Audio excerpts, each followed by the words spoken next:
Hello and welcome to the New York City Category Theory Seminar. It's April 14th, 2021, and we have our great honor to have Ross Street speaking for us tonight. The title is Absolute Colimits for Differential Degraded Categories, but he promised to start off with some good stories, or you can say stories later, or you can do it later, whatever you want, Ross. I'm doing it at the end. Okay, good. Okay, Ross, take it away, please. Well, thank you, Nosson, and thank you very much for the invitation to speak. I hope this technology all works. Okay, so it's you said that people are not that familiar with differential graded categories, so I sort of started from scratch, and I would like to dedicate the talk to Sammy Eilenberg and Alex Heller, who are your, I guess, father and grandfather, Nosson? Yes, right. And the point is that, and you showed me a copy of my own thesis that you have there that you got from Alex Heller. And if you look at the bibliography there, you'll see that those two people mentioned quite a lot. So I didn't think it could do any better than start the way Levere tried to introduce enriched category theory, using the real numbers as the base monoidal category. So I thought I'd go through that and tell you what all the terms mean using that particular example, and then move away from that to general enriched category theory, and then to the particular case of differential graded categories. So I'm writing R, script R, for the monoidal category. So it's a category with a tensor product where the objects are non-negative real numbers. So 0 and infinity are included, the extended real numbers, and where the homs are the reverse order. So it's an ordered set, but an arrow from R to S when R is greater than S, greater than or equal to S. And the tensor product's addition of real numbers. And the unit for the tensor is 0, of course. It's actually strict monoidal category, and it's closed with that means it has a hom. Now, as I'm moving on to the other screens, I guess if Nosson can let me know, I've now moved on to a screen called 3. Right, we got it. You got it, okay. I'll yell when there's something going wrong. Okay, so R is a complete and co-complete monoidal category. The product is supremum, so it goes around the opposite way that you might expect because the order is going the other way. And the co-product is infimum. And the infinity is the initial object. So an enriched category is a category, well, it's a set, and then between any two sets you have a real number. Between any two elements of that set you have a real number, and so it's very much like a metric space. It's what's called a pre-metric space, I believe. And the axioms, naught is, so remember that a greater than or equal to sign is like an arrow. So the unit for the category, or the identities for the category X, are given by the fact that naught is greater than or equal to the hom XX. And then the triangle inequality is like the composition rule. And a functor, or enriched in R, an R functor, is just a function between the metric spaces, or the pre-metric spaces, satisfying that the distance, well, it's distance non-increasing function. And the other concept we need is the notion of an R module, which is more general than a function, or more general than an R functor. And such a thing is given by a family of real numbers indexed by, I sort of switch things around, so it's just so the composition rule will work the way we usually do it in enriched category theory. So and it works with left and right too. So this is a left U, right X module, and it satisfies that property. M is not really a metric space, although you can make it into one and make a co-span and so on, but I don't want to go into that story. So that's what a module is. And composition of modules is given by using a co-end in general. in this case, remember ends are colimits, and because it's an ordered set, the colimits are really just coproducts, and the coproduct here is really the product of in the ordered set, which is the inf. So it's that simple rule for composing modules. And the identity module is made up using all the homs of the metric space. So each functor gives rise to two modules, one going one way and the other going the other way. And the formula for them is that the family for f lower star is putting the f in the sort of contravariant, in the covariant position, and the f upper star is the family you get by putting the f in the contravariant position. And you say a module is Cauchy, or I say that, I mean, based on Lever's work. I don't think he actually called those Cauchy modules, but a Cauchy module is one that has a right adjoint in this bicategory of modules. So that really just means in this case that you have a unit and a co-unit, and the axioms are automatic because we're in an ordered set. The co-unit goes from M composed with M upper star to X, or to the identity of X, and the unit goes the other way, just like ordinary adjunctions, but we're doing it in a bicategory. And just as the normal definition, if you can think of these Cauchy modules as generalized Cauchy sequences, and they're kind of particular Cauchy sequences. I don't want to do that calculation, but I'll recommend you do it. So a module's, I'll call it convergent when it's actually isomorphic to an f lower star. It turns out that these f lower star and f upper star are adjoint, and so f lower star is a Cauchy module, and if it's actually, well, those particular ones are called convergent. So you're thinking of M, thinking of the M as converging to F. So convergent modules are Cauchy because of that adjunction. I'm on page 5 now. I hope it's going along. So an R category is called Cauchy complete when for all U, every Cauchy module from U to X is convergent. That's saying X is Cauchy complete. And little fairly easy argument, and this works in general for enriched categories, that it suffices to take U to be 1. So you only really need to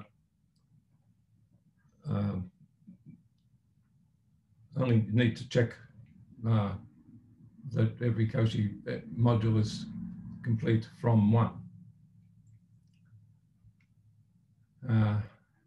R itself is an R category by sort of truncating the subtraction, because we're only dealing with non-negative real numbers. So we take the POM between R and S to be S minus R when S is greater than or equal to R. But if you get something smaller than 0, then you have to take 0.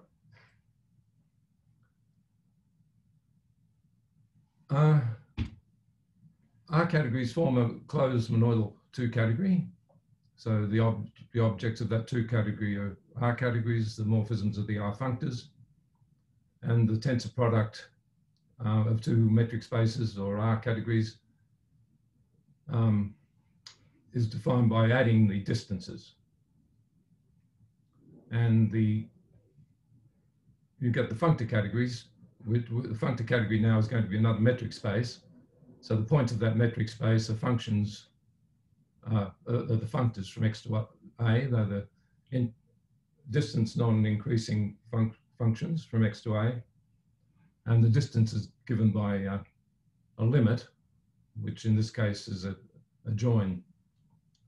That's like a product. In general, it's an end. So a module can also be thought of as just a functor from a module from U to X, can be thought of as a functor from X op tensor U into R. And so you can make an R category out of the modules from U to X by item 13 there.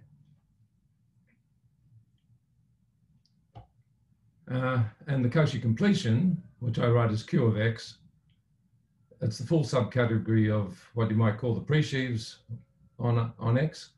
In the general case, the enriched presheaves, consisting of the Cauchy modules, so the ones with the right adjoints as modules. You can think of them as, they're also as R functors from X op into R. They're sort of what have been called small projectives. When you hom from them, that process preserves colimits. Anyway, it's a nice exercise to link that up with the metric space theory, that is really the Cauchy completion of the metric space. And that was all of here. But it's a good example because it's fairly familiar and you have something to grasp when the more general concepts come. So another simple example is where the base category for the enrichment is just a category of abelian groups with the usual tensor product, and the hom between two abelian groups is just the usual pointwise addition. And a category enriched with that, they kind of came before, well before enriched category theory. Well, not well before, I guess, because category theory is not that much older than enriched category theory. But this particular kind of enriched category where you're enriching in abelian groups, whether you were wanting the homs to be additive, be abelian groups, you came very early. And some people, when they say additive, they mean where you have direct sums as well. But I don't do that because we want it to be part of enriched category theory, and the direct sums come as finite products or co-products. They turn out to be the same, and that's an important fact for what I'm about to talk about. So additive categories include rings because they're the monoids. There's a bit of a dimension shift there. You have to put in a sort of fake object, and then the hom becomes the ring. The hom of that object becomes the ring. So I'm writing script I in general for the monoid that you get from the unit for the tensor product in the monoidal category, thought of as a monoid and made into an enriched category. So when, as I just said, that the additive categories include rings. So you can also get modules, not just for the rings, but for enriched categories. And the modules are actually additive functors. A module from U to X, a left U, right X module is an additive functor from X op tensor U to ab. In the case where U and X are rings, you see you just have one.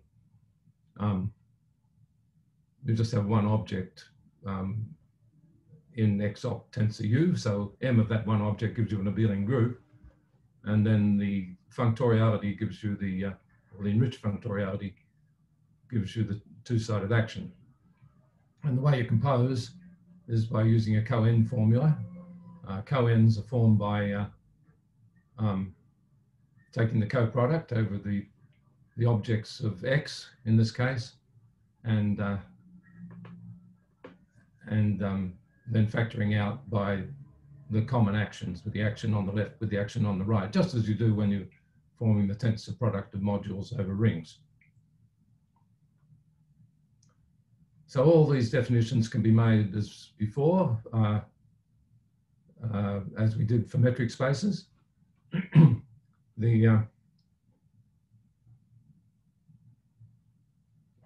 You can define Cauchy modules, convergent modules. So Cauchy modules are those with right adjoints as modules. Convergent modules are those that come from additive functors. And Cauchy completion is defined in terms of all the Cauchy modules being convergent. And the Cauchy completion of a ring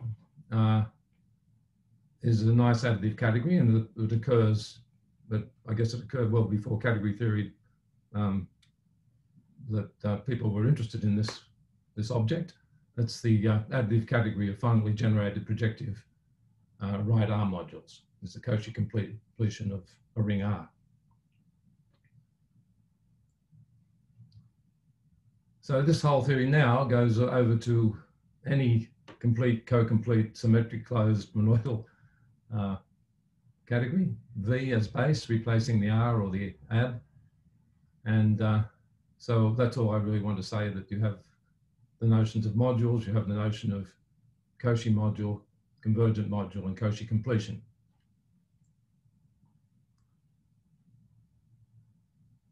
So enriched Morita theory, that's really one way of looking at this, if you want to think of it as a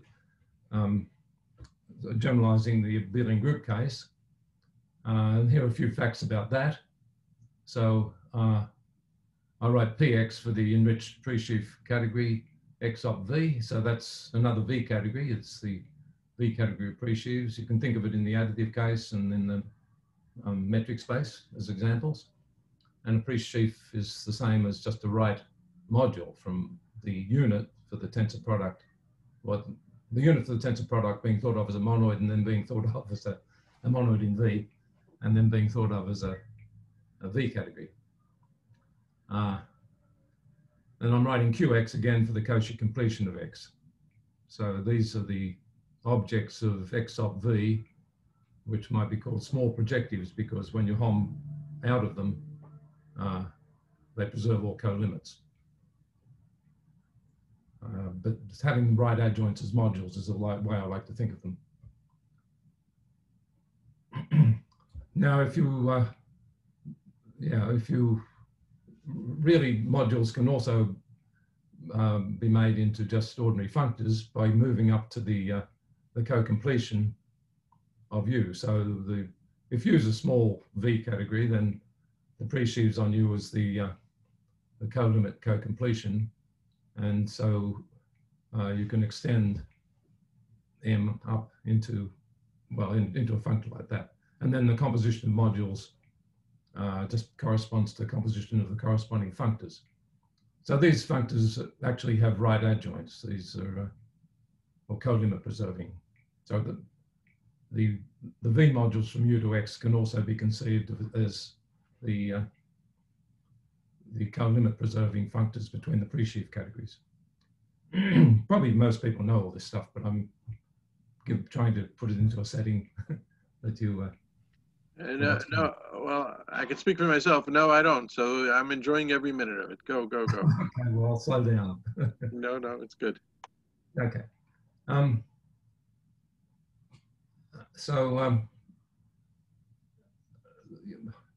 Yeah, I want to translate the condition of Cauchiness into the M hat notation. It's just saying that well, I already said that the M hat has a right adjoint, though the co-continuous functors between pre-sheaf categories, but in order that it should be Cauchy is that right adjoint should have a further right adjoint.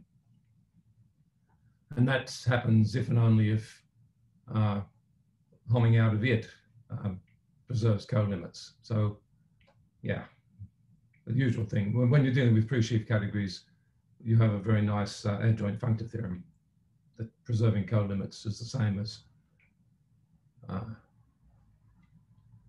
having an adjoint. So these little results are the generalized Morita theory, that pre-sheaf categories are equivalent if and only if the Cauchy completions are equivalent.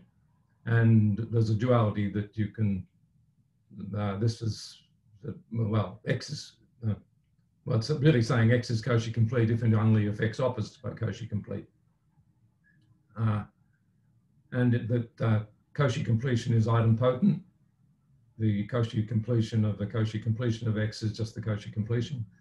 And the pre-sheaves on the Cauchy completion are the same as the pre-sheaves on X. And so that sort of, I like to think of that as saying we're often dealing with small categories as just providing domains for diagrams that we're going to take limits or colimits of.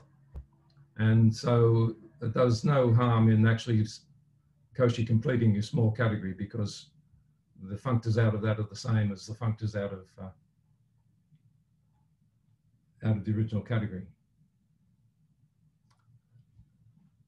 And this, I think, that the idea of getting the idea of colimits right for enriched category theory was really what was the thing that made the central piece that made enriched category theory go as far pretty much as ordinary category theory.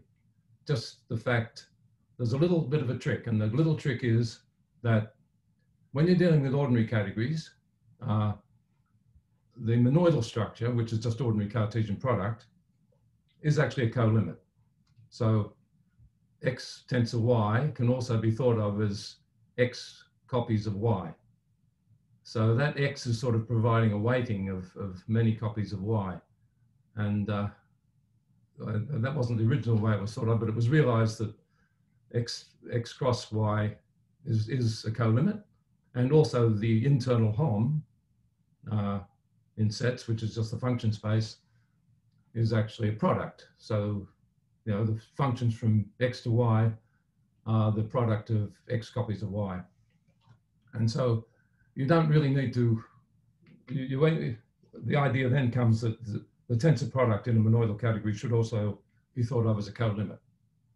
And that's the big breakthrough, I think, that was seen by the early people in category theory. And that was kind of Max Kelly, I think. Max Kelly continued on with enriched category theory after Eilenberg sort of went on to other things. And that was the next step that would move things on a bit. And also in my thesis, that became very obvious that you had to take these other colimits into account, not just conical ones. So anyway, that's a bit of a plug for the beginnings of enriched category theory. But the pre-sheaf category on a small category is the free co-completion. And this is really, well, another Eilenberg student, Daniel Kahn's big contribution, really. I call it the whole Kahn business. This, yes, the whole Kahn business, that a functor from A into X is the same thing as a colimit preserving functor from PA into X. And this is actually in the bicategorical sense, a free object. So P of A is the free colimit completion. And it's the colimit completion with respect to weighted colimits. So the weighted colimit, the colimit weighted by a module or a pre-sheaf is obtained by that Kahn extension. I'm using the Japanese symbol there. I guess it's the hiragana symbol for yo, which is for Yoneda, which is a good idea, I think, because there are too many Y's around. Okay, so I'm rambling on a bit, but that's one way of defining weighted colimits, and it's probably a bit opaque, I guess, from that description. So the colimit of T weighted by M, so you should think of that M as really just a pre-sheaf on you can do it for a general module, but we'll just do the modules coming out of the unit, which is right A modules. The colimit's weighted by that. You think of that M as providing many copies of things in the diagram supplied by T. And so, yeah, this is the universal property that the hom from colim MT to X is another point of view of this colimit is that it's like a tensor product of M and T as well. So you can see how the X acting as the hom in X is acting as a hom, and the colimit is acting as a tensor. So some people use tensor product again for that symbol. I like to stick with the colimit notation. So you say that that colimit is preserved by a functor when the canonical thing from the colimit weighted by m of j of that functor is j of the colimit weighted by the weight is staying the same. But that's what you mean by preserve. It's a fairly natural thing. And you say a colimit is absolute when it's preserved by all functors out of x, which seems a very strong condition, and that is a strong condition. So examples of weighted colimits, you can get in ordinary category theory, you only need to deal with conical colimits, and conical colimits come up here too. For any ordinary category D, you can get an enriched category. It's actually the free one. I is the unit for tensor product in V. So you apply, so that actually homming out of I going from V down to sets has a left adjoint. And I'm calling that I as well. It's taking the co-product of whatever set you started with, number of copies of I to get an object of V. And now when you apply that functor on the homs of D, that gives you a V category. Okay, it's a fairly obvious thing. If you were dealing with abelian groups, then it's just the additive, well, it's the free additive category you get out of an ordinary category. So yeah, this is the property that every ordinary functor from D into the, I'm writing x naught for the underlying category of the V category X, and you've got to be a little bit careful about x naught. It doesn't tell you as much about X as you think it might. And we'll talk about that in a minute. So every ordinary functor from D into x naught gives you a functor, a V functor from this free category on D into X. And there's a weight, which is just basically the constant thing at I, so that this weighted colimit by that weight is actually the conical colimit for the ordinary functor. So ordinary conical colimits in the underlying category of X are good, as you can talk about them, things like equalizers and so on I'm dealing with colimits, so co-equalizers. But there's the extra property that to make them actually V enriched, the V valued hom has to preserve them. So, well, in the case of colimits, the contravariant hom takes them into limits. So the enriched colimits in X are just, the conical ones are just the ordinary conical things in the underlying thing, but with the extra restriction that they have to be preserved by those homs. So you can talk about co-products, push-outs, co-equalizers, and so on in V categories.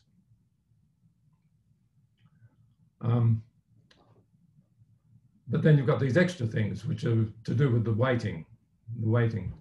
Each object gives a module from I to I, and a V functor from I to X is just an object of X.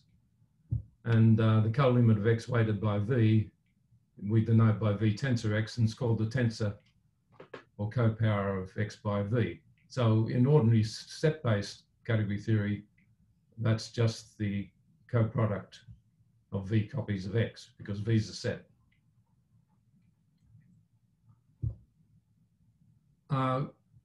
Bob Barret's thesis was about absolute colimits, ordinary absolute colimits for the set-based case. And one of his main observations, besides characterizing what these things were in ordinary categories, was that a weighted colimit in X is absolute if and only if, well, I don't think he was dealing with the weighted case, but anyway, colimits in X, it's still true for the V case, absolute if and only if they're preserved by the covariant representables. So they absolute if they're preserved by all the functors out of it, but you only need to look at the covariant representables. And if they're preserved by them, then they're preserved by all functors. So in my contribution in publication 23 on the publication page, is that all colimits weighted by the right A module are absolute if and only if M is Cauchy. So there's a connection between absolute colimits and weighted absolute colimits and Cauchy modules. The Cauchy modules are exactly the ones that are the weights for absolute colimits. So examples of absolute colimits. There are not many in the case of V equals sets.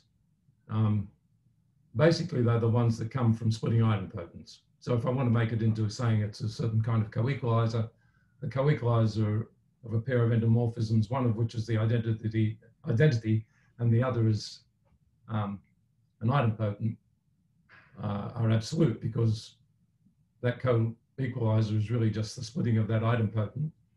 And splitting of idempotents is preserved by all functors because it's a thing given by equations. So we know that isomorphisms are preserved by all functors. That's easy, but saying something's an idempotent is just given by equations, and so it's preserved by all functors. For abelian groups, finite coproducts are absolute, and that's because finite coproducts turn out to be products as well, and you can write that all down in terms of equations, which are preserved by additive functors, right? You're not just dealing with functors, but additive functors, and so they preserve equations that involve addition as well, or zero. So yeah, so what's happening here is that the kind of colimit that can be expressed by equations, where's that gone? What's happening is the kind of colimit can be expressed by equations that are preserved by V functors. Well, that doesn't seem to be the right sentence anyway, sorry.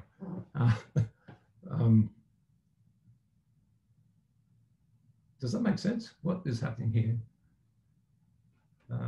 That these kinds of colimits anyway are ones that can be expressed by equations that are preserved by V functors. So in the case of one, the co-equalizer splits the idempotent, so it's preserved by all functors. In the case of two, so I've kind of said that already, preserved by additive functors. For any V and any object of V, the monoidal dual, if it exists, is going to give you an absolute thing because that's the dual for the weight as well. So by my little theorem, that's going to be an absolute colimit because it's a colimit weighted by a Cauchy module. So there's a kind of combinatorial problem for Cauchy completion that I don't know whether I've written down before, but I thought this was a good way to say it. That if you're given a particular base category V, what you want to do is to find a finite set of Cauchy modules such that any V category which admits all colimits weighted by those modules is already a Cauchy complete category.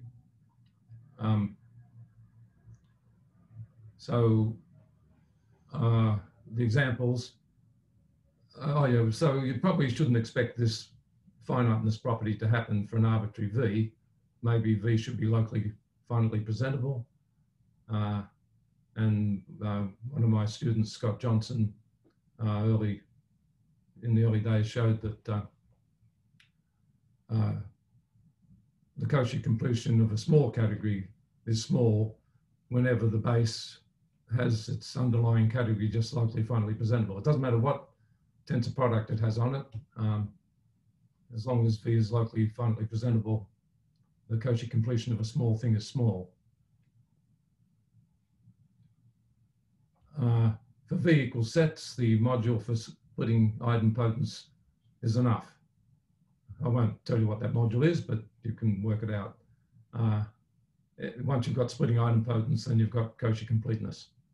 So that's why various people came up with the Cauchy completion of an ordinary category, as Karoubi envelope, sometimes it's called.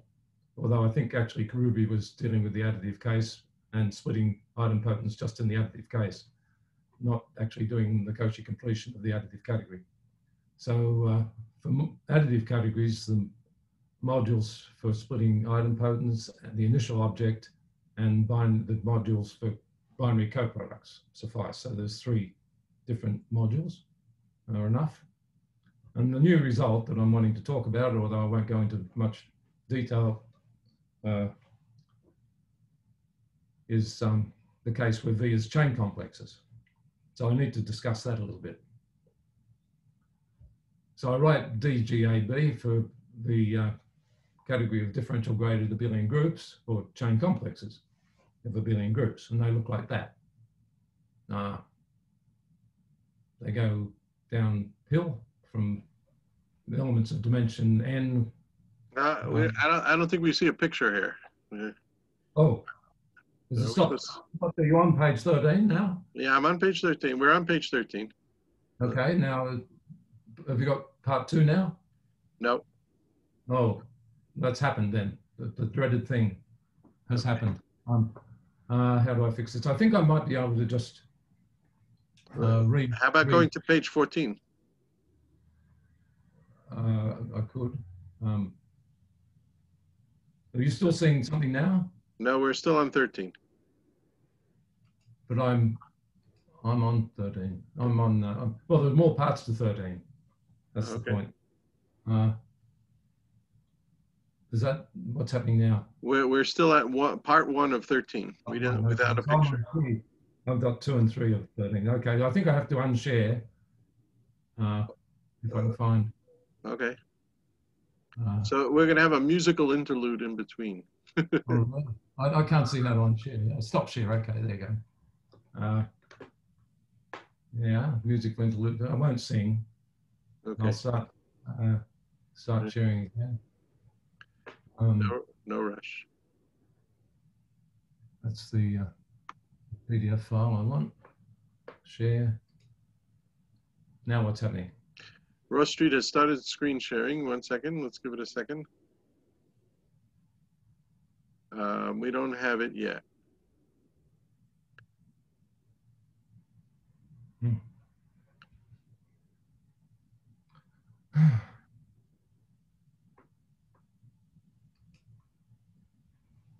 You wanna try it again, or you wanna log off and try it again, or something else? Well, maybe I have to. Maybe I should make you unhost and then let you be a host again. I'm pressing pause. The composite of consecutive maps is 0.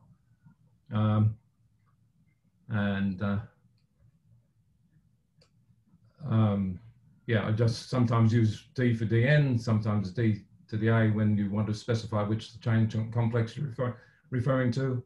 An n cycle is an element of An with the D of it 0, and an n boundary is are the ones in the images of the Ds.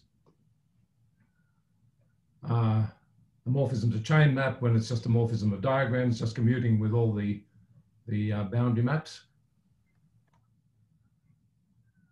And is that going around all right? Yeah, okay. Hello? Yeah, it's going good, it's going good. Okay, okay. So I want to identify an abelian group with a chain complex, which is just that abelian group in dimension 0 and 0 everywhere else. And you can think of graded objects as being chain complexes where all the differentials are 0.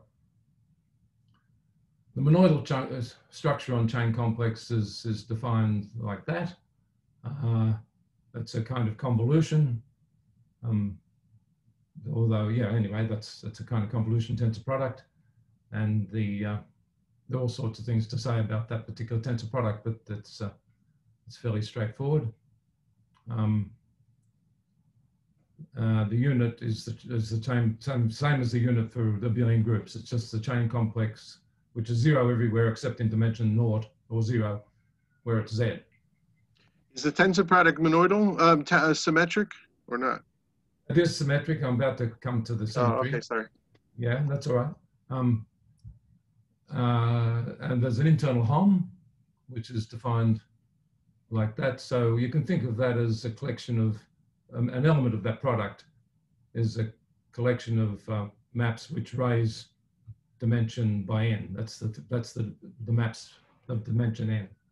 Yeah, and it's got that, there's a minus sign there. So if the things in dimension 0 which are actually cycles of dimension 0 are the chain maps. And there's the symmetry. There's actually whoa, wait, we stopped again. We're on 14.2. The unit of the thing we see is the unit for chain tensors. I'm on 4 now, but well, why is it doing this? How do I do it? I stop sharing again. Add n to the dimension. It's okay, now 4. But so this is the symmetry, and Eilenberg and Kelly actually in their first book on closed categories, their first paper in the La Jolla volume, gave this example, and it's actually the unique symmetry. On graded abelian groups, there are 2 symmetries. On differential graded, there's only 1. And it's, yeah, okay, thank you. So, okay, some constructions on chain complexes. There's a suspension, which is just move things down 1, and some people denote that by a square brackets n when you take suspension n times. I find that a bit of an there are too many square bracket things that I use square brackets for. So, and on chain maps, S of f is just f of n minus 1. Is that right? I think that's right, yeah. So it turns out the suspension of the tensor product is just the suspension of one of them tensor the other. It's easy to check that. So the suspension in general can be obtained by just tensoring with the suspension of z or z. So the suspension of the internal hom goes into 1 factor 2. If it goes into the contravariant factor, it's the inverse. And these are easy little calculations. Okay, and there's the mapping cone. The mapping cone is a standard construction in homological algebra. The mapping cone of a map F is obtained by using that direct sum. So it's the original, the codomain direct sum, the suspension of the domain, and the formula for the differential is that little matrix. And you get a short exact sequence. And if you know something about homological algebra, if you applied the homology to that short exact sequence I have there, the connecting morphism would be the original F, the homology of F anyway. And just to show you that you can get mapping cones by equations, here's what you have. It's like a direct sum. If you have a sort of direct sum, oh yes, did I? Yeah, okay, but the maps coming back, so the maps I and P are both chain maps. The maps coming back the other way are not necessarily. They're just ordinary families, just graded maps. But these equations guarantee that you have a mapping cone, and the mapping cone is the mapping cone of the map obtained by applying the splitting of P, then differentiating, and the splitting of J. Okay, so let's move on to the next slide, please. I'm trying, oh, 1 second. Okay, good, sorry. Okay, so if you let, this LZ is an important object. It's just the chain complex you see there, where the first Z is in dimension 0 and the second Z is in dimension minus 1. But it's actually the chain, that's the mapping cone of the identity of the suspension of Z, the desuspension of Z. I'm going to let L denote the additive category obtained as the full image of the functor taking n to Sn Lz. So concretely, it's just a full subcategory consisting of those objects that are just suspensions of this Lz. So you've got, and it's a very simple chain complex, which just had one non-zero and differential in it. And you take all its suspensions, and if you can think of the objects as just being the natural numbers and the homs being given by that chain complex. So it's an actual chain, it's an actual differential graded category. So the point is that really the differential graded categories are appreciate category, and this L is the category on which that appreciates. Okay, move on again. Oh, yeah, no, that formula. So this is an interesting thing because then the objects of this differential graded category L, when you tensor them, you only get direct sums of those objects again. So later on, we're going to see that that means that you have already covered the direct sums of these objects, the tensor products of these objects by having direct sums in your category. Okay. Now there's a bunch of adjoint functors between differential graded categories and differential graded abelian groups and abelian groups and graded abelian groups. So the underlying functor just forgets all the differentials and replaces them by zeros. It's symmetric, strong monoidal, strong closed, which was something they didn't talk about in Eilenberg-Kelly's original paper. It means preserve. It turns out a very important concept, actually, preserving internal homs. And it's got something to do with Hopf algebras. So it has both ab-enriched adjoints, left and right. The left adjoint is L. It's given by a mapping cone, actually, a mapping cone type construction, differential. And the right adjoint is actually related to the left adjoint. As you apply the suspension, you take a graded object thing and you suspend it, and then you apply the left adjoint. So you get this string of adjunctions. It's U has a left adjoint, which has a left adjoint, which has a left adjoint, and they're all obtained by taking suspensions. You're missing R on the bottom line, no? Bottom line. I don't think so. No. No, because R is expressible in terms of L. Ah, I see. R is equal to LS. Sorry. Okay, go on. Yeah.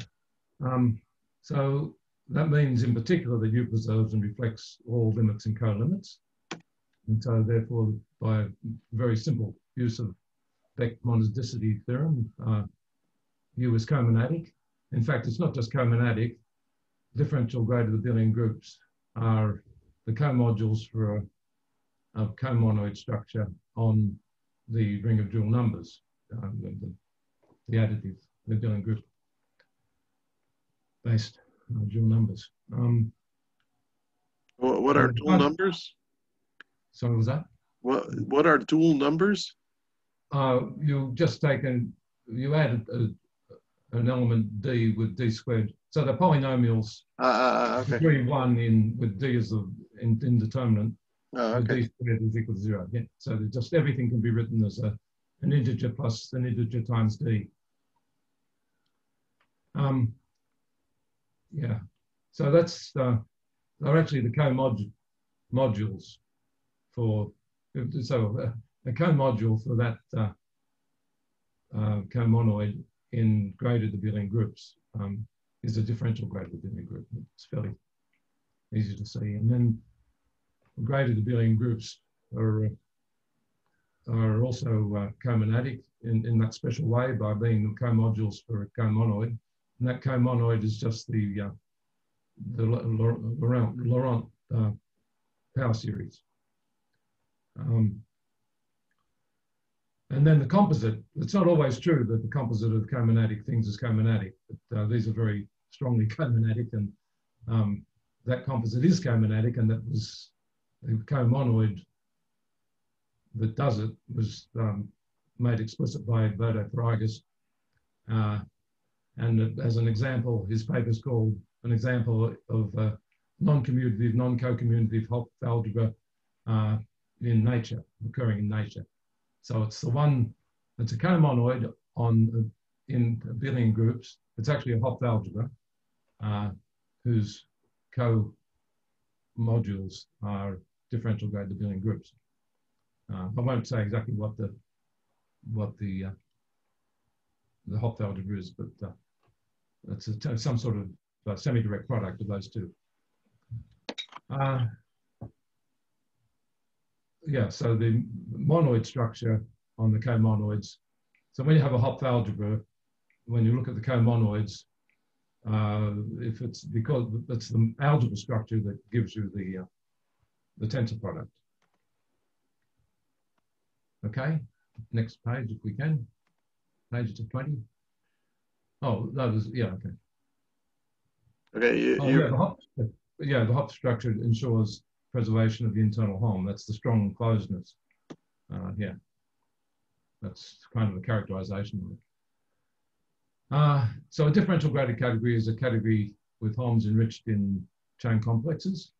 So you've got objects and you've got a chain complex for every pair of objects. That's, I'm calling these are kind of little ghost morphisms. So not in the underlying category, it's only the chain morphisms that are of degree 0 that you pick up. And there are all these other protomorphisms, I call them. So a protomorphism of degree n is just any old thing in the nth degree part of the Hom. And the n cycles are called chain maps of degree n. And the underlying category has the same objects as A and has chain maps of degree 0 as morphism. So this is sort of a breakthrough from what had been considered in enriched category theory before under Kelly, because now enriched categories, the underlying category contains so little information about the original enriched category. And before that, people like Linton had considered enriched categories, but only where the underlying function from the base to sets was faithful. And this is the case where it's not. Composition, well, the basic rule is that you can compose protomorphisms as in the way you would expect, but the derivative or the differential is given by that formula, like a Leibniz formula. Yeah, composition, well, yeah, that's all the conditions when you have a differential graded category. Okay, thank you. I'm getting a bit behind with time, but there's no rush. Next page. Okay. Yeah. So suspension, desuspension, finite direct sum, and mapping cone are all absolute colimits. Since they can be expressed, you can actually express them in any differential graded category. And I won't tell you what all the modules for them are, but you can come up with modules such that the colimits weighted by that module are desuspension, for example. Well, that's a fairly easy one because it's s to the -1 of z is the module, and it's got a dual, a monoidal dual, so it's tensoring with a monoidal dual, the thing with a monoidal dual. Okay, so this is really the new part coming up now, something I don't think people have considered. They've considered this kind of inverse for a map. These are sometimes called von Neumann inverses or something. Okay, but we're only asking that it be a proto map coming back the other way. So I'm calling a chain map take a chain map. A proto splitting for it is just a protomorphism going back the other way with FTF equal to F. And then that means that if you put E equal to that, then that's an idempotent protomorphism. And its composition with F is 0. And so all that stuff's expressed by equations. And these little, not just equations, but these ghost morphisms that are around that are not just chain morphisms. Yeah, so there's a theorem, the codekernels of proto-split chain maps are absolute. So that's another example of some absolute colimits. I've had a little proof there, but on the next page, I probably don't want to go through the proof now. Okay, so our main theorem with Branko and Giacomo is that we found that solution to the combinatorial problem for Cauchy completion of differential graded categories. The things you need are suspension, desuspension, an initial object, and binary direct sums, tensoring by LZ, and co-kernels of proto-split chain maps. That's the extra little thing that you might need. They're kind of equivalent to what you might call forks, split forks, proto-split forks too. So it just makes it a little bit easier when you have the ability to add things to talk about co-kernels rather than co-equalizers. So yeah, our breakthrough was actually to realize that that these suspension, desuspension, and tensioning by the LZ, if you have that already, then you can express every module as a conical limit of representatives. And that was kind of the breakthrough, and reduced it to an ordinary conical situation. So there's where the paper is on the archive. So there's the thank you. But then I have my stories, if you want those still. Oh, we want the stories. Okay.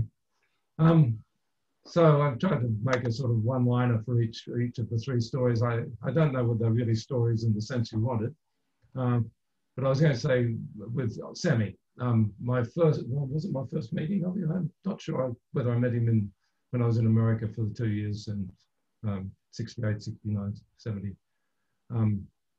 But I met him at Oberwolfach. He was in my audience at Oberwolfach in 1972.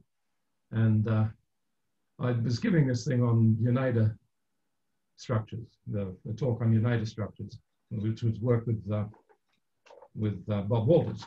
And in those days, nobody really knew what to call locally small categories, categories with their HOMs, which is a small set.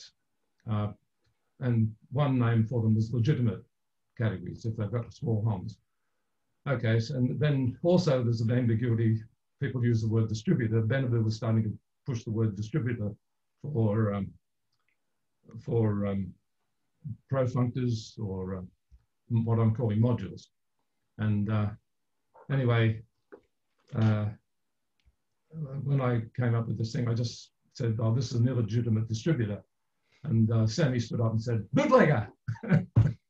So yeah, so he somehow made it. That was the kind of sort of memorable thing for that conference, about Sammy's comment on my illegitimate distributors.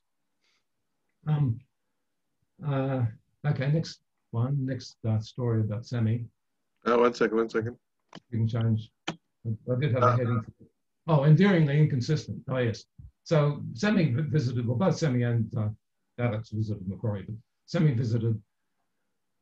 And anyway, suddenly... what years were these that they came to visit? Do you remember? Sammy, probably 86 or something. I think it was around the mid-80s, I think, for both of them. Although I don't think they were here at the same time.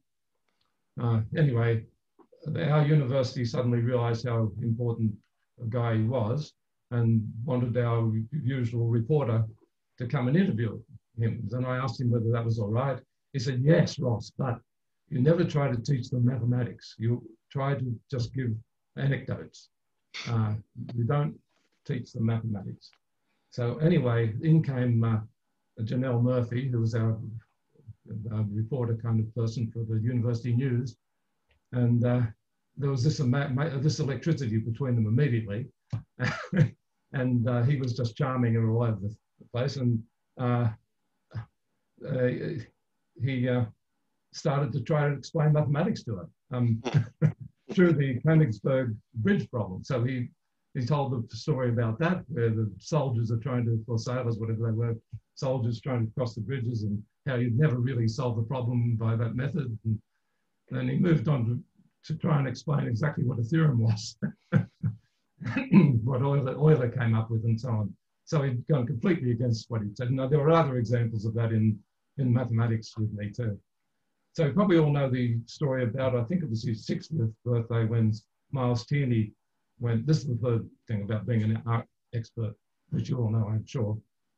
But Miles Tierney went out, I think he must have somehow procured one particular art sample of bronze of some sort, and went to of Sammy's, and went to the New York, I don't know, art dealers, and wanted to find out what it was worth and what it was, some stories about it.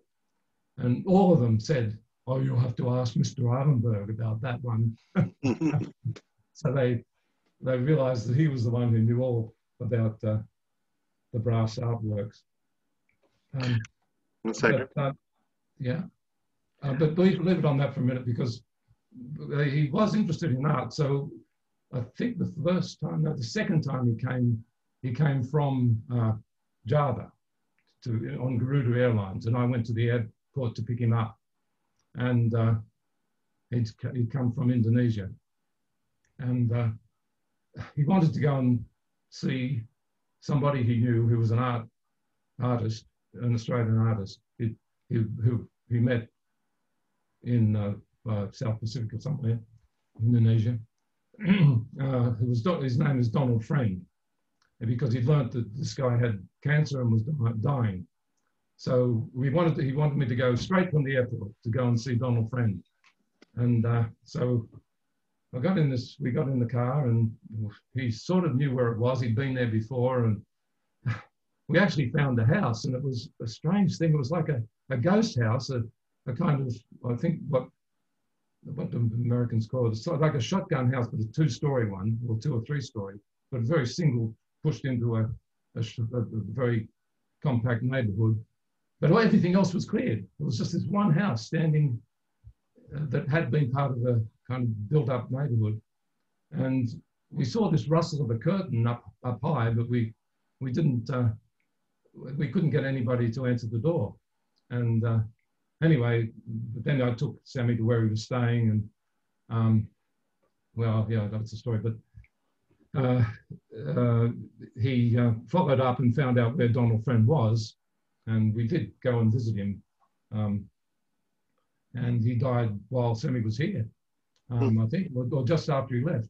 And Donald Friend actually is a very famous artist in Australia. So I hadn't heard of him at that point, I must say. But I actually went to see something about his life. He was an artist or a collector, like Sammy? No, he was an artist, actually. He painted, and he liked painting all these the people of Java and so on, other people. So a lot of his paintings are about paintings of people. Okay, so Alex.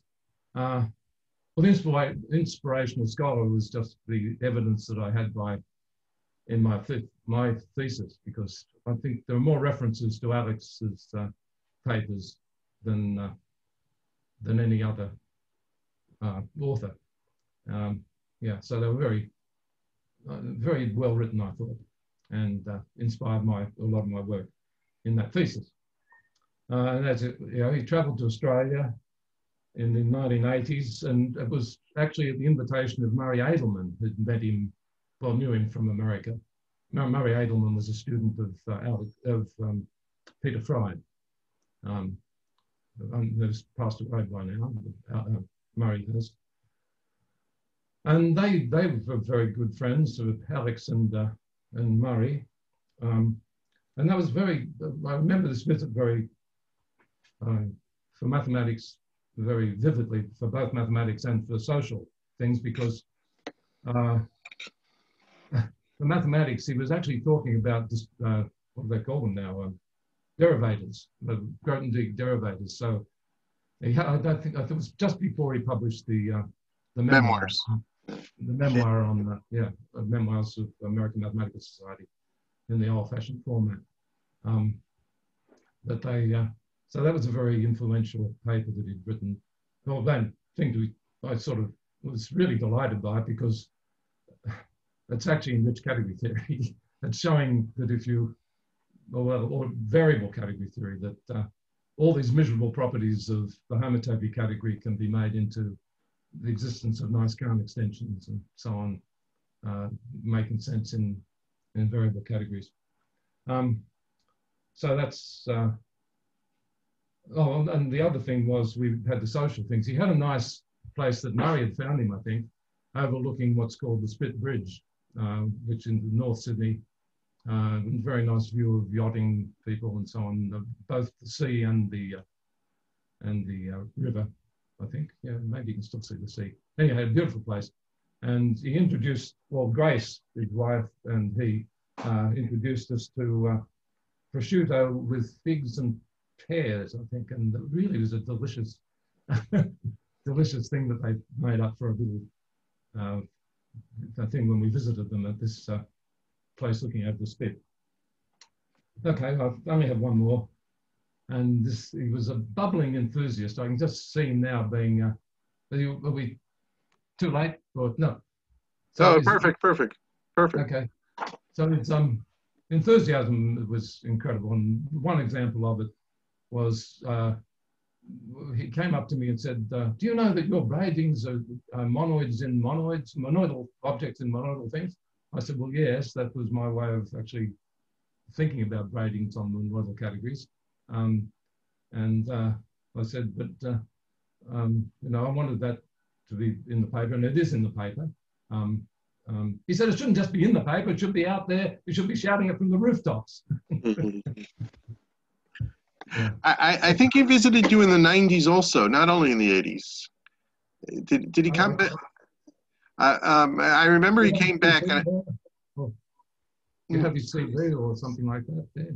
No, but I remember him coming back, and you had taken him out back to Outback, whatever, and he told me that at some point he got out of the car, and just the flowers and the flora and the fauna were just totally different than it was like on being on Mars. That's what his reaction was. He said, well, it's just totally different. That's good, because it sometimes takes people. My wife, for example, took a long while. She's a New Yorker.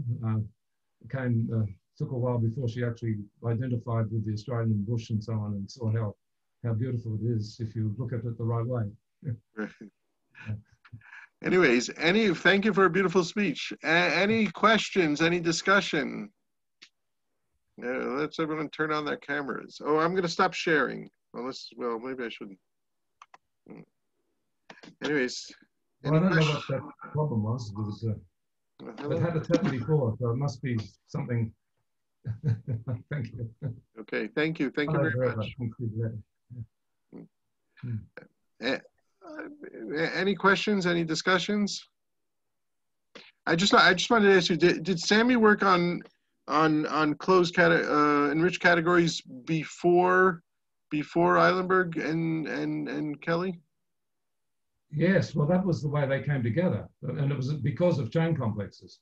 So it was Eilenberg was calling them complex categories, and Max Kelly had been looking at them in homological algebra while he was in Cambridge, and had been talking about differential graded categories. And I think Sammy saw Kelly talk at an annual meeting of the American Mathematical Society, and one of those short talks that you give, and then they started the collaboration after that. So they were this is the main example that started enriched category theory, except for the little bit of work that had been done before where the underlying functor was faithful. But this is a good example. It really gives all everything you need, really. And Paré was a student of yours, or a student of Max, or? Oh no, Paré is Canadian. He's a student of Levere, I think. Levere, I think. Well, Levere. Yeah, maybe Doretta knows. Yeah, I'm just trying to get the name straight because he did his PhD in Montreal, yes. And I'm just going to Lambeck is. Could have been Lambeck. Yes. Okay. Thank you. Yeah. No problem. Lambeck, and then of course Levere went to Dalhousie. Yeah, that's a story too. I was going to ask. That's another story, indeed. If there's a particularly good reference on your slide on DGA as a co-module category. Is there one? The slide you had on DGAB and GAB as co-module categories, what the right reference would be? Well, that's the original Parigus, Bodo Parigus. Okay, that's all in the Ferragus paper. Okay, great. Ferragus paper, yeah. But, yeah. Okay. Anyways, Ross, thanks a lot, and you're always welcome to come back, and thank you very much. Well, thank you very much for asking me. Okay. Good night and good morning. And okay, good night and good morning. That's a good way of saying it. Good night for us, and good morning to you. And again, May 5th, Juan is speaking on May 5th, so we hope to see you all then. All right. Thank you very much. Take care. Ross, I'm going to put it up. I'll send you an email soon. Okay, thank you. Okay, doke. Take care.